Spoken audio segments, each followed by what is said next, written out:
Wherever they went to, whichever world they were visiting, seeking shelter and supplies, they have never felt welcome. Their stays were short, their pleadings were unheard and dismissed. The locals chased them out like vagrants and undesirables that only brought trouble, to the point that their collective species was considered bad luck whenever they boarded a ship or docked into a port. This was the fate of Zarani. Zarani were a nomadic species, traveling from planet to planet, either alone or in tightly knit packs, sometimes fighting among themselves for resources and whatever scavenging ground they came across. Sometimes they cooperated together for greater causes, but most of the time their society was in a constant state of flux, doomed to wander for eternity ever since their homeworld fell prey to an invasion a long, long time ago. It's not to say that Zarani are helpless. They were apt warriors. Their eyes allowed them to see in the dark, and their agile bodies made them especially useful for combat. Their evolution started them off as solitary hunters, mostly active during the nocturnal hours on their home. But they had capability to band together into packs. Their evolution reflected today as well, as they mostly hunt on their own, eking out their existence as bounty hunters, scavengers, and assassins. And when a pack tactic is demanded, they band together into well-organized, agile raiding formation, and then disperse. This did not help their reputation at all. Despite their usefulness and aptitude, Zarani were still an unwelcome sight in most of the region, ruled over by a council made up of several governments. Whether it's because they evolved from species that looked and acted like a universally despised life forms that most considered vermin, or any animals resembling Zarani earned disfavor by simply looking like a Zarani, remains a mystery. But it led to suffering of both. This had created a culture of overprotectiveness and care over their non-sapient cousins, and wherever Zarani went, they did their best to care and protect their fellow vermin, as the civilized races called them, sometimes earning the ire of those who were trying to get rid of them, an extermination in the name of preserving the ecosystem.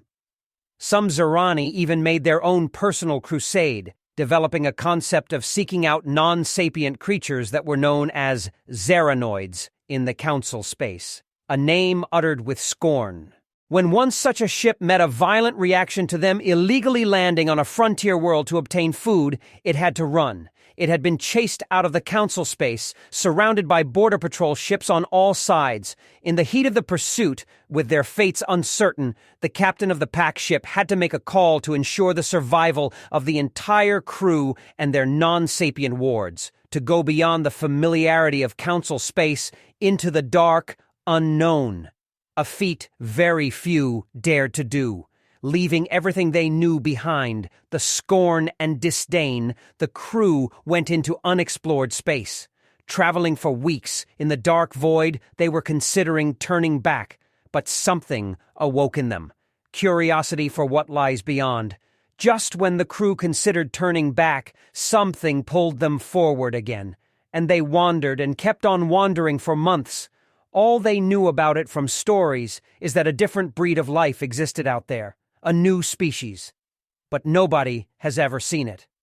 Finally, the Zarani has found a planet that showed sign of life, a planet not on any council-mandated charts. It was still pristine, with several settlements and one working starport. Carefully, they brought their ship running in silent operation during the local nighttime. Carefully, they disembarked on their light feet and checked the perimeter. But someone has already spotted them, and was there to welcome them. Sitting on top of a nearby felled trunk of what once was a tree, there was a creature similar to them. It watched them curiously, twitching with its ears, but showed no hostility and no signs of being scared. The Zarani were confused, and quickly took note that their non-sapient cousin lacked one of its four legs, and it missed an eye. With disappointment in their hearts that the cruelty on their kin transcended council's borders, they almost lost sight of the creature as it jumped off and ran somewhere, but it stopped in its tracks, turning its small head and vocalizing something, as if encouraging them to follow.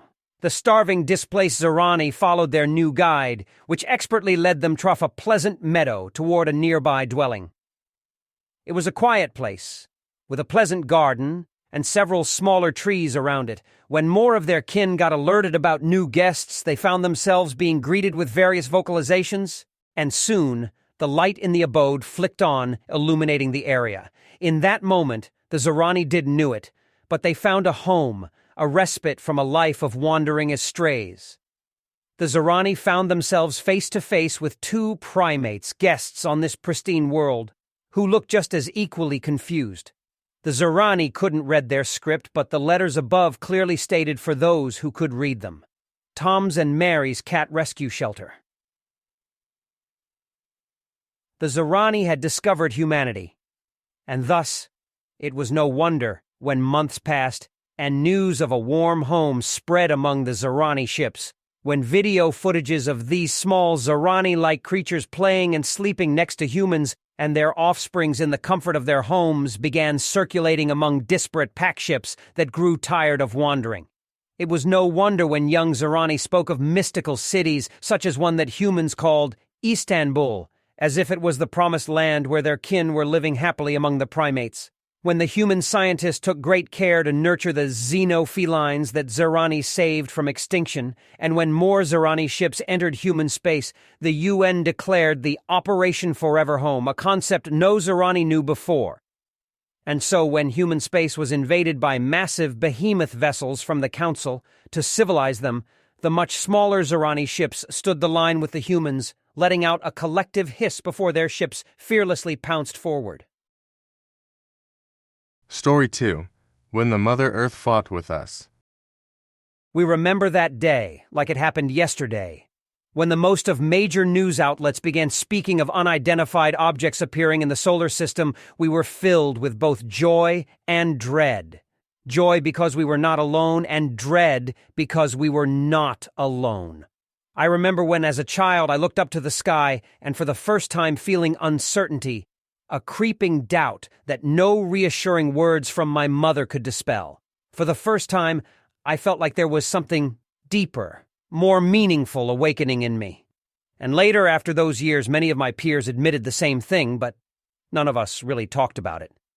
It was a silent understanding that we were not alone. And suddenly the earth felt so small. We remember when debates raged and social medias exploded in a whirlwind of emotions and novelty, when everyone wanted to share their opinion on what was going to happen. There was as many opinions as there were humans, and those most optimistic among us were rejoicing at the prospect of humans finding new friends. Those who were scared were in the minority. We had no reason to be concerned, to be afraid. For the first time in our existence, we learned to live peacefully. It took us more time than what I would have wanted, but we did learn in the end. Movements sprung up to welcome our new alien visitors. We were ready to welcome them with open arms. We had thought and concerned ourselves which songs to sing to them, which parts of our beloved culture to share with them. Everyone wanted to show the aliens something, in hope that each of us would find just the right alien who would magically find us as interesting as we found them. But we were wrong. It was heartbreaking that for once the terrified minority was right. Our broadcasts of ancient Greek philosophy was answered with orbital hellfire, melting away the stones of Parthenon and the destruction of Plato's city. Our prideful bragging of preserving our ecosystem resulted in the pain and devastation, filling the lungs of our planet with endless ash. Our poems, the ones we cherished so deeply, of love and the yearnings of human heart, were answered with the choir of screams, fire and suffering, with the echoes of drums of war choir. They took everything we held dear and made a target out of it. We watched as our great cities fell. What took us centuries to craft was leveled down in weeks. What took us millennia to write was not something the alien eyes wanted to see unless it was turned into ash and smoke, like our entire way of life. We held our arms open, welcoming. But now those arms were broken, scarred, and in some cases torn of, and the broken, scarred human arms did something that we often did in the past. For some of us, the greatest pain in this whole ordeal was not that we were fools and naive, not that we died in droves because we believed in peace, but because we broke the oath we made to our ancestors. With our bloody arms, we broke the treaties we signed in the hopes of our grandchildren having a better life than our grandfathers.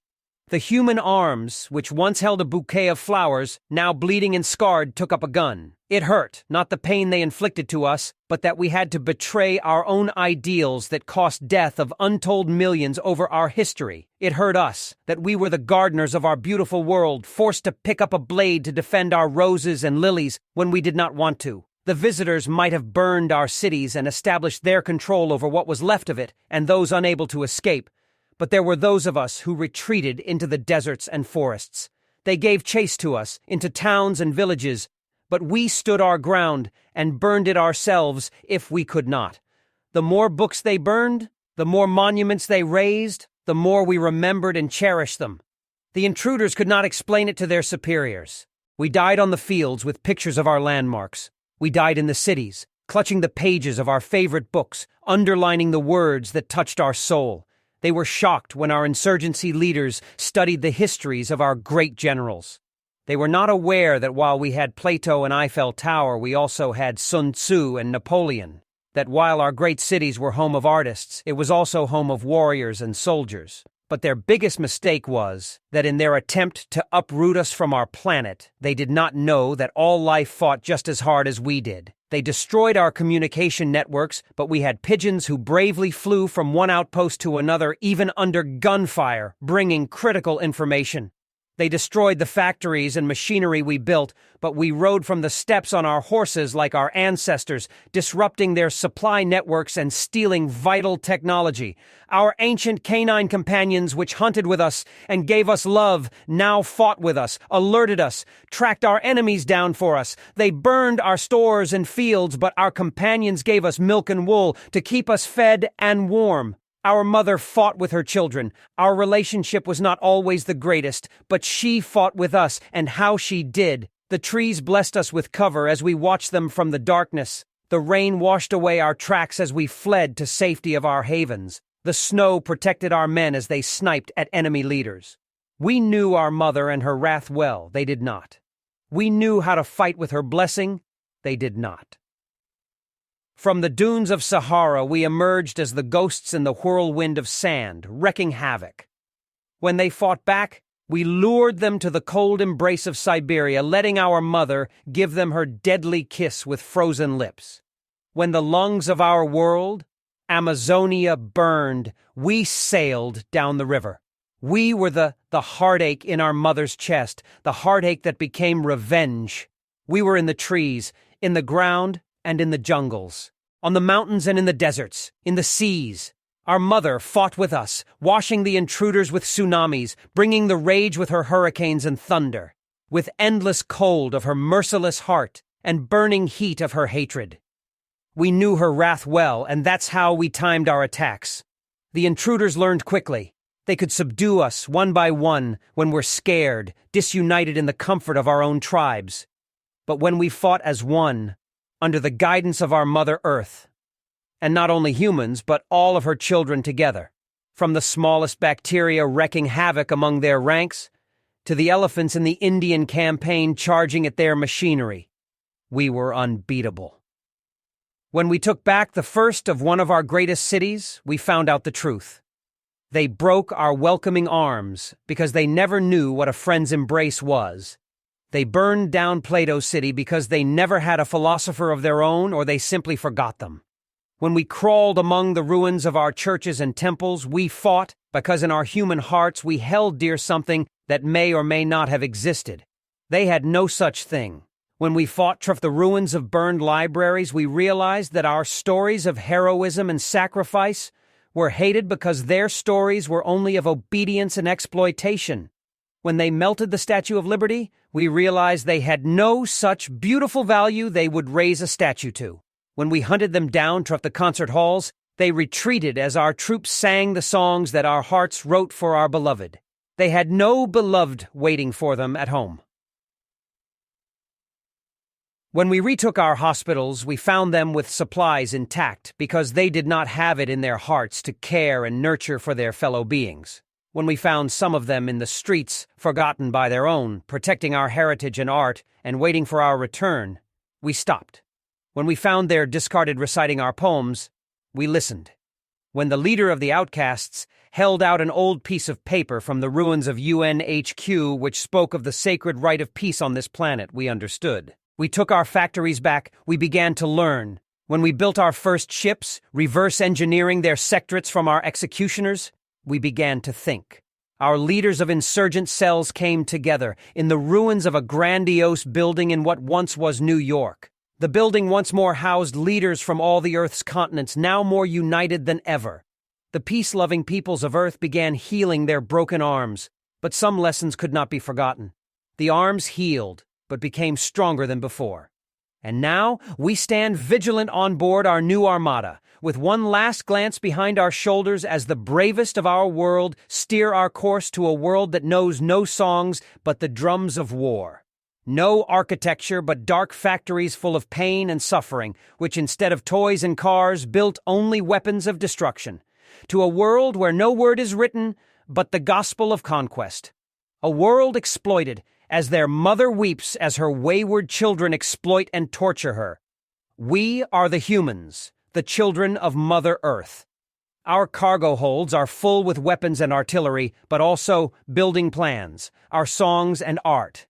Our armaments are fully loaded ready, but we also bring medicine and books. We leave our mother behind with heavy hearts, but we will also care, nurture, and restore the mother of our executioners like it was our own. We are the humans, and with our armada, we bring humanity. An insert from the memoirs of Robert Vendici, Grand Admiral of the First Human Expeditionary Armada, stationed on board UNS Statue of Liberty. An insurgency leader, a poet, a farmer, a father of two, a human.